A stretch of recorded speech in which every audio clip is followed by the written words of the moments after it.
ఓం నమ శివాయ. ఓం శక్తి. సదాశివం తాను ఎక్కువగా సారాక బాంఛానైపోయి ఉన్నాడు. ఎన్నో ప్రయత్నాలు అది ఎక్కడెక్కడో తిప్పున్నారు, ఇక్కడ తీసుకొచ్చున్నారు. తన కుటుంబం సంతోషముగా ఉండాలని మన గిర్జిన వైద్యములో అమ్మవారు ఒక దేవులతో ఎందరికో మానిపించున్నాం. తాను కూడా ఆ ఆలోచన పోయి సంతోషంగా ఉండాలని కోరుకుంటున్నాను. ఒకవేళ తాగిన వేళ అపయం కలుగునని కూడా చెప్పుకున్నాము.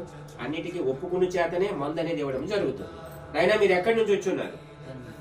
దీనబంధుపురం. మీ పేరు? కలమట రామరాజు. దీనబంధుపురం నుంచి వచ్చి ఉన్నాడు. ఎన్నో వ్యక్తి? 301. 301వ వ్యక్తి. తాను అన్నిటికీ అంగీకరించబట్టి ఈ మందు అనేది ఇస్తున్నాము. ఆ దుర్బుద్ధి దురాలోచన పోయి ఆ మందు అనేది ఈ రోజుతో బంద్ అని అమ్మవారి ముందు చెప్పడం జరిగింది. ముక్కులో ఒక పసరేస్తాము, మందులో ఒక మందు కలిపి ఉన్నాము. ఓం నమ శివాయ. ఓం శక్తి. సదాశివం.